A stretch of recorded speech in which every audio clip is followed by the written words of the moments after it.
mi voluntad. Unos meses después, cuando ya había sido aceptado el seminario, ya empezaba a prepararme unos días antes de entrar a clases. El primer semestre me fui a Nicaragua a visitar a mi familia. Y mi mamá me dice, te voy a contar algo, me dice. Cuando yo tenía 15 años, ella nunca me había contado esto. Ella estaba en un internado con unas monjitas, o sea, esa parte sí la sabía. Pero entonces iba a clase, iba a clase y todo, ahí vivía en Tampa, era el internado. Y ella dice que cuando ella empezó a ir a misa todos los días, ella empezó a desarrollar una amistad con la Virgen María, lindísima. Y todos los días le rezaba a la Virgen y todo. Y ella dice que un día, cuando llegó un sacerdote recién ordenado, que estaba lleno del Espíritu Santo y enamorado de Jesús en la Eucaristía, que se sentía tanto la presencia en esa misa, ella se inspiró. Y ella dice que en ese momento, ella quedó viendo a la Eucaristía y después quedó viendo a María, en imagen de María. Y en ese momento ella le dice, María, yo quiero que mi primer hijo sea sacerdote. Y nunca me había contado porque yo soy el primer hijo. Y entonces, hasta en ese momento, me di cuenta, con razón, María me había estado salvando todo ese tiempo de caer de viaje en el mundo que estaba así, y en vez ella siempre como que me rescataba y me rescataba. Hasta que me llevó a ese momento. Y el día de mi primera misa, cuando uno le regala un pañuelito con que uno se seca las manos de los aceites que te consagran, las manos sacerdotales, y uno se lo da a la mamá, porque la tradición es que cuando la mamá se muere y llega a las puertas del cielo y Jesús le pregunta, ¿qué diste para mí en tu vida? Ella le enseña un pañuelito y le dice, te di un hijo sacerdote. Entonces en ese momento, cuando yo le di a ella el pañuelito, después ella me llevó al altar de María, y en ese momento yo le di mi sacerdocio a María. Mi mamá me entregó, mis dos mamás que se habían puesto de acuerdo desde antes que había nacido o sido concebido, ahí estaban las dos presentes, que me habían preparado para servirle a Jesucristo con toda mi vida. Y eso es algo que cada uno de nosotros, les puedo asegurar, de alguna forma u otra, tenemos ese llamado de servir al Señor, de servirlo y de entregarle la vida para ellos. Cada uno de nosotros tenemos a nuestra Santísima Virgen María, que nos ha venido preparando el camino, que nos ha venido y nos sigue preparando el camino para que nosotros sepamos que es eso. Pero la clave es nunca dejar de tener esa unión con el Señor, porque si no lo hacemos, va a ser demasiado difícil escuchar su voz. Son mucho más los otros mensajes, los mensajes del miedo, los mensajes de las tentaciones, los mensajes de lo que creemos que es la felicidad, son mucho más fuertes muchas veces en la vida. Pero es el Señor el que nos va a ir abriendo paso, abriendo el camino para que cada uno de nosotros hagamos su voluntad. Porque todo esto se trata en hacer la voluntad de Dios. Pensemos bien, lo primero que nos enseña nuestro Señor en la oración que Él nos enseñó en el Padre Nuestro a pedir es que se haga la voluntad de Dios, que se haga su voluntad en la tierra como en el cielo. Y cada uno de nosotros queremos hacer eso. Y mientras queramos hacer la voluntad de Dios, Él felizmente va a dejarnos saber qué es su voluntad en su vida. Si todos los días le decimos, quiero hacer tu voluntad hoy y para el resto de mi vida, Él nos va a ir demostrando a cada uno de nosotros qué es la voluntad que Él está haciendo por nosotros. Y Él lo único que tenemos que hacer es dejarlo, darle el permiso para que Él nos vaya abriendo todo lo que nos tiene que abrir en nuestra vida, para que nosotros sepamos servirle de la forma que Él, desde antes que naciéramos, desde el momento que fuimos concebidos, había planeado para nosotros. Pero aparte de las distracciones, aparte de enredarnos con los miedos que nos va a siempre tentar el demonio, tenemos que recordar que también todo esto toma tiempo. Y hay que tener paciencia con nosotros mismos. Hay que tener paciencia, la misma paciencia que el Señor ha tenido con nosotros.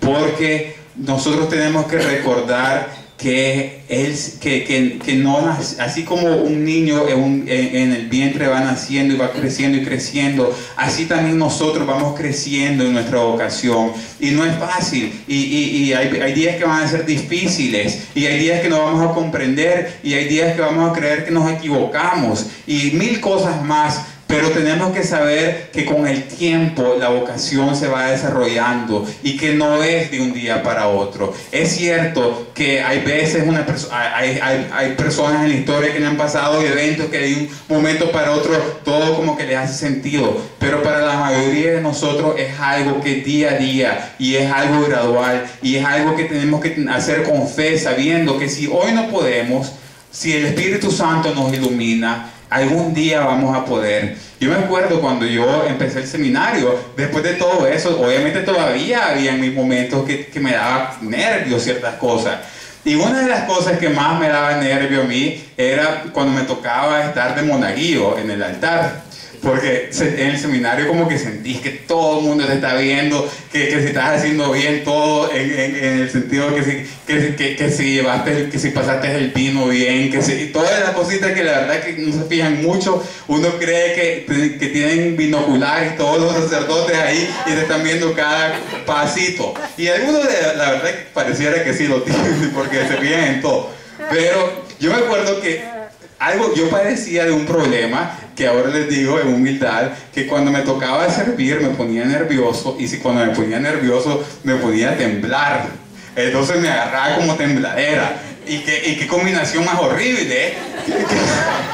Y yo tratando de servir y después con la tembladera. Era como, yo decía, ¿cómo voy a poder llegar a ser sacerdote si voy a estar con esta tembladera siempre? Y yo me imaginaba con la Eucaristía temblando. Y yo decía, no puedo. Y hay veces, y obviamente cuando uno se pone nervioso, más nervioso se pone uno. Entonces yo solo rezaba. Y me decían, no te preocupes con el tiempo. Pues resulta que cuando vino el Papa en el 2008, yo estaba como en mi segundo año del seminario. Y entonces cuando vino el Papa aquí en New York, a nosotros los seminaristas fue lo que nos tocó ser los monaguillos del Papa. Entonces a mí me tocó estar un día en la catedral. Normalmente nos tocaba uno o el otro, o la catedral o el Yankee Stadium. Pero por alguna razón, ahí me pusieron en la catedral a llevar la vela, y en Yankee Stadium me pusieron a por si acaso sale algo que esté ahí on call. Anything that comes up. Entonces, que fue horrible porque todo el mundo estaba practicando y yo estaba ahí que le preguntaba al MC, what am I going to do tonight? What am I going to be doing this when the Pope is there? So anyways, the day comes, and after everyone else had been practicing and practicing, it was about an hour and a half before it was time for the Mass. And I still had no idea. But at that moment, the Pope's Masters of Ceremonies come into Yankee Stadium to make sure everything was okay. And they realized that someone was missing indeed. And it was the server that would hold the microphone for the Pope. So when these Italian master priests are like, where's the Pope's microphone? And so there he is. It was me, all of a sudden. And at that moment, it starts happening. I start getting nervous. I'm like, imagine this. It's like the Pope, 60,000 people in this stadium, and millions of people around the world watching it live. And I'm holding the microphone. Imagine if I get nervous here, I would maybe even perhaps hit the Pope in the face with the microphone. And so at that moment, I start getting nervous, and I'm like, But at that moment, I tell my our Blessed Mother, you have to help me here. You have to help me here, because this could like end my career, it could end my life, end my vocation, because if something happens, this is going to be terrible. But what happened? At that moment, when the Pope came and I had to like sit with him and next to him in the altar, the whole thing, because every time he needed to talk, I needed to go to him. And so all of a sudden he comes in, and after praying to our Blessed Mother, he gives us, Father Vince Druding and myself were there. He had the book and I had the microphone. He gives us a blessing, and at that moment, this peace came into me, to the point where my mom was watching it live in Nicaragua, and she had no idea that I would be doing this, because I didn't either, so I couldn't even tell her. She was just watching it and all of a sudden, when the Mass was beginning, she says that she saw the microphone, and she saw the hands, and she's like, parecen las manos de Enrique. Pero then she's like, no puede ser, sí, porque estaría temblando. But then, it was like a shock. It was like a shock, because all of a sudden, everyone realized that the Holy Spirit had come. And after that, I realized the Holy Spirit can do anything in our life if we allow Him. Because if I would get nervous at the chapel, at the seminary, and then at this moment I was filled with peace, and it was just one of the most beautiful days of my life, it is because the Holy Spirit is there for us, and He fills us with everything that we need, and every grace from heaven that we need, so that we can do His will, and that we can do exactly what He is calling us to do in a beautiful way. Because if we let Him do it, He will just do it through us, and it won't be us that's doing what's good. It's Him through us. And that's what it means to have our Lord living in our lives, and that we become Him one, Him in us, and we live in Him, that we allow Him to work through us. And if we know that,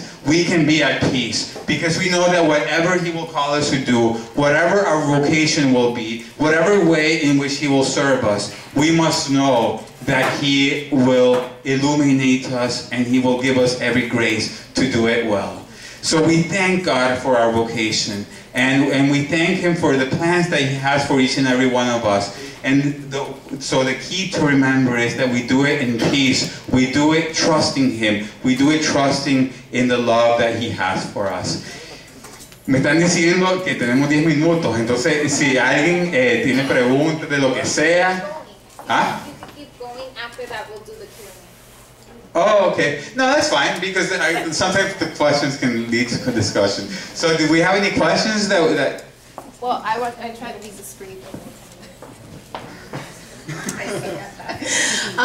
If we could have the sisters come up now, that'd be great. Thanks, sisters.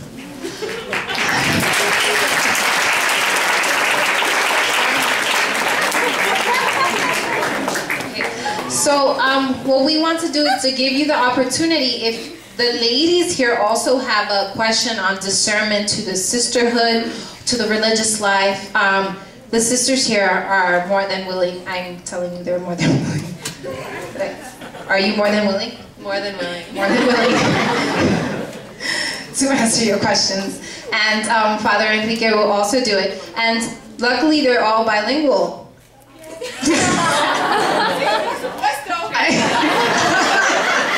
I tried, but we were willing to translate. I mean, we have Gio, we have Fanny, everybody's here willing to translate. So if anybody has a questions for the sisters or the priest, please raise your hand. We will take the microphone to you, and then they will answer your questions. So raise your hands. Si alguna persona tiene una pregunta sobre el discernimiento al sacerdocio o a la vida religiosa, ahora le vamos a dar la oportunidad de preguntarle al Padre Enrique o a las hermanas aquí presentes que se van a introducir en este momento, hacerle una pregunta.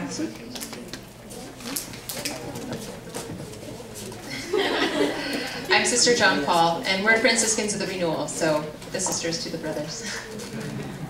Soy la hermana Kelly Francis. I'm Sister Kelly Francis.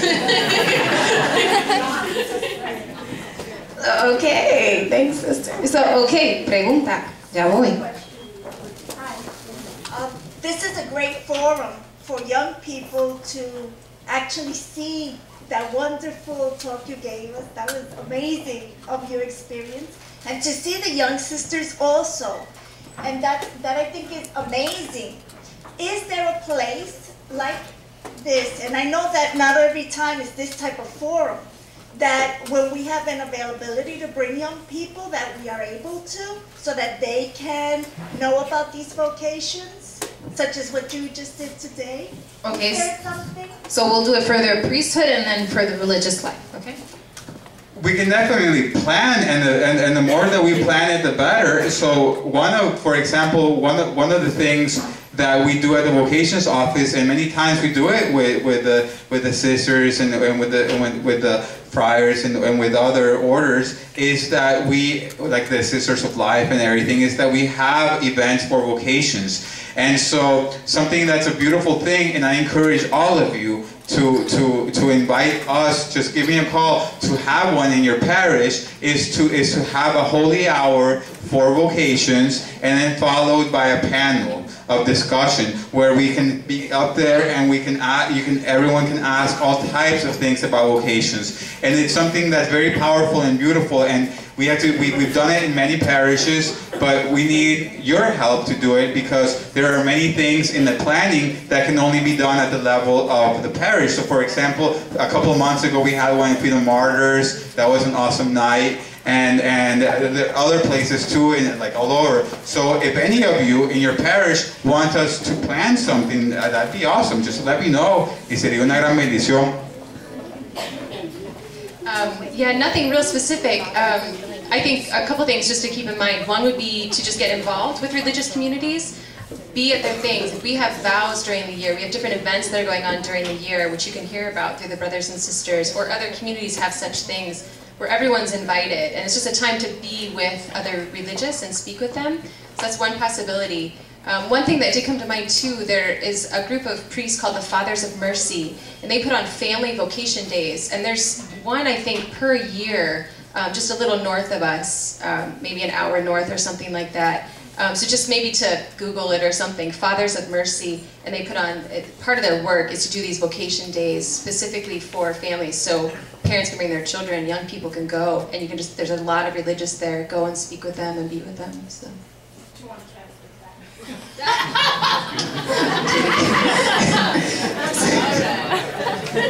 that? Does anybody have a question? Rocio.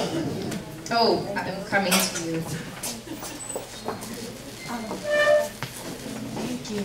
I just wanted either or both. What would you say to maybe someone here, a girl, whether it's a girl or a boy, who, as you were talking, Father, maybe was feeling a stirring in their heart, or as they were watching the video, that God is possibly making a call on their life. So, estoy preguntando que ellos le dirían a una persona aquí, que sea varón o hembra, que estaba sintiendo o en la prédica o viendo el video, algo fuerte en su corazón, que sea ya un sentimiento como que Dios le está haciendo un llamado. And sometimes it feels like this is the way that I can explain it. You feel uncomfortable. You feel like God is calling you out. Tú sientes como que tu corazón posiblemente está ardiendo. Sometimes when you are called, whether to the priesthood or to the religious life, and you hear whether it's a priest or sisters talking, sometimes you have that feeling. And maybe if Father or sisters, if you could just address maybe, what do you think that person, if they are feeling that, what should they do? What would be their next step, like maybe just after we finish this night? The next step, if you ever feel this call, is to contact us, to contact the vocations director, to contact someone that can help you with this, because what happens is, and this is the best part that should give us a lot of peace, is that once you come to the vocations office of either the priesthood or the religious life vocations office, from that moment on, you are no longer discerning by yourself. So that gives a lot of peace, because you can be rest assured that we have been given the office, we have been given the gift of the office of our as vocations director from our bishop or from our superiors to help discern with young men and young women that are being called, so that we can help them on behalf of the church to find out if this is truly a vocation that they are to follow. So that's good, because it is no longer anymore on me.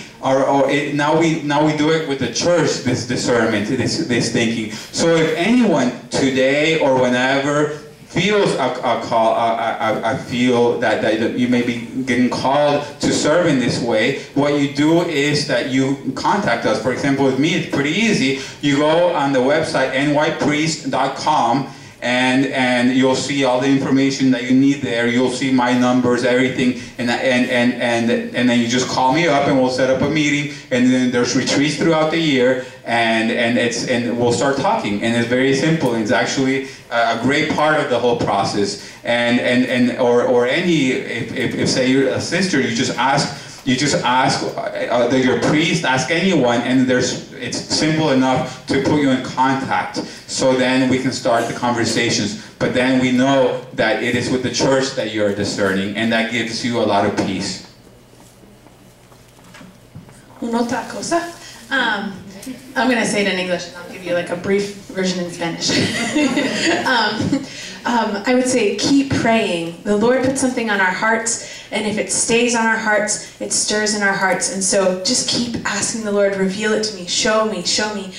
Tell the Lord that you want to say yes to Him, and He won't ignore that prayer. You know, He will hear you, and He will answer you, and He will lead you and guide you, and be confident in that.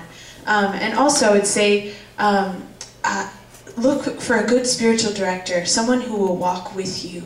I know that was a gift for me when I was discerning, was to have a priest who was walking with me as I was discerning. We can be so close to something that we can't see it ourselves, but to have someone we can trust who will reflect back what they're seeing in us, who's helping us and guiding us. And with sisters and with the priesthood as well, there's so many different communities, so many different venues to live out that vocation. And the Lord has one particular in mind for you if you're called to it. So to have a spiritual director that can help you to really guide you to find different communities, to find if it's the diocesan priesthood as well, or different communities of priests as well. So spiritual direction is another great help. And of course, as you all know, in any way, if you desire to grow in holiness, is the sacraments. And so spending time in Eucharistic adoration, coming to Mass as often as you can, extra time during the week, find a Mass that you can go to during, daily Mass, getting to confession frequently, because the ultimate goal is our holiness, is getting to heaven. So those are some key things as well. We also have a website that you could go to, and we have a sister who is our vocations directress, so you could be in touch with her if you feel like you might be called to our community. That'd be a great joy and a blessing to be in contact with her, and she'd be able to help you. Her name is Sister Mary Pieta. Okay, entonces, si quiere preguntar más sobre su vocación, por favor, primero rezar, orar mucho. Es muy importante que estamos cada día y cada minuto estamos hablando con Dios. Es muy importante. También una otra cosa es la ayuda de un sacerdote. Él puede caminar con nosotros cuando preguntamos somos nuestras vocaciones. Es muy importante que Él puede reflectar sobre qué está pasando en nuestras vidas, y Él puede ayudarnos. Y también la última cosa es los sacramentos de la iglesia. para estar por la iglesia y estar rezando ahí con el Santísimo Sacramento, y también la misa y confesar, todos están muy importantes porque nosotros queremos estar muy santos en nuestras vidas.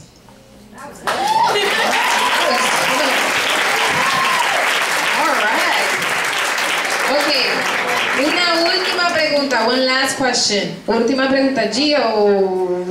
No, el muchacho aquí adelante, acá. Si me puede llegar hasta acá.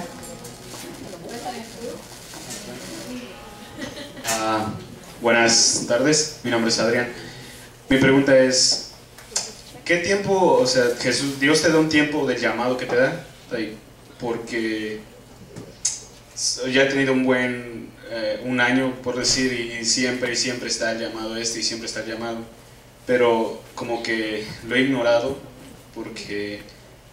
por razones de mi familia, que no quieren los sacerdotes, no quieren los religiosos. Soy el único que trata de seguir esto. Mi conversión empezó hace un año. Yo odiaba a los sacerdotes y ahora estoy, cada vez que oigo eso del sacerdocio me pone así, shaking. Cada vez que tomo Eucaristía, shaking, crying. Y entonces hay veces que me dice, ¿por qué no me acompañas? Pero es como que lo he tratado de ignorar. Lo he tratado de ignorar para no sé si para no dañar a mi familia o para no dañar a Dios. O sea, no le quiero decir sí y después que por una u otra razón salga.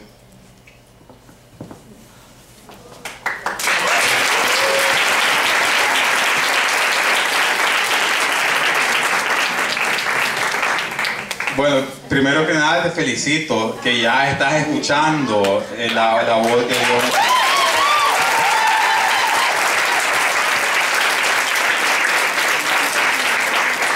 Y el hecho que te puedes parar aquí a decirlo enfrente de todo ya es un gran hecho de que ya está ese llamado haciéndote concreto en tu vida, en tu corazón, que el sí ya empieza a darse, y definitivamente podemos hablar después.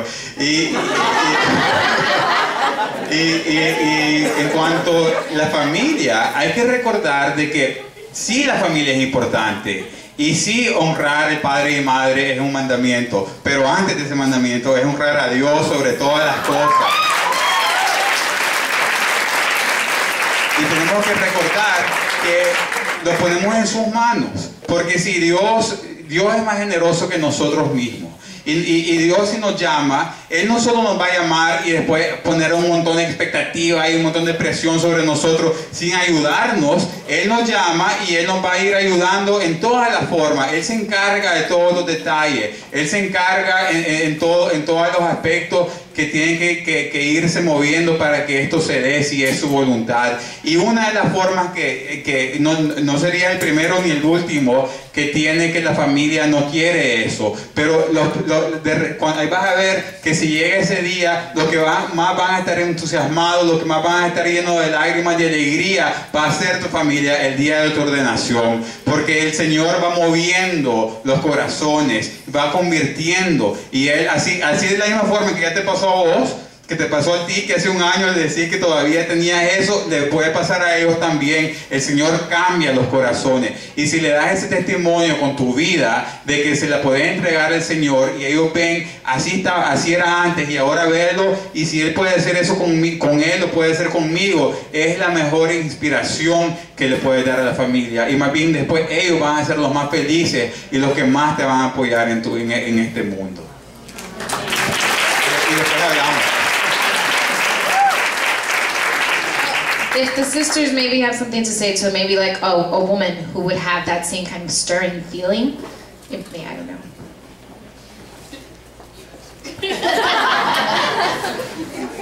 I understood most of that. I will. So he said that he has like a stirring in his heart every time that he hears about the priesthood, or every time that he receives Jesus in his heart. He feels like his heart is like shaking and like his body is shaking, and he wants to answer the call, but his family is opposing that. So he wants to know what is his next step, or what can he do. So for women's. I think if I understood you correctly, Father, you were saying that if he lives the example in his own life of his conversion and of living with Jesus Christ, that the change of heart will come for his family. Yes. Yes. A little bit. Right. Okay. So definitely going along with that, we have a couple sisters who have been in the same situation, and we've seen their families do a total 180 and come around and really support them in their vocation.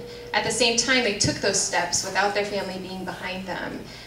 So I think if the Lord is calling you, if you're feeling those stirrings, you need to be taking those steps to answer what the Lord is asking of you in your own life. So you need to go forward and search out His will for you, because ultimately that's what He's calling you to. That's the fullness of who you are and what's going to make you happy, even when your family's not supporting you. But definitely 100% behind Father with what he said. If you are living your life the way that the Lord has asked you to do it, that touches other lives. So your family maybe won't turn around, maybe you'll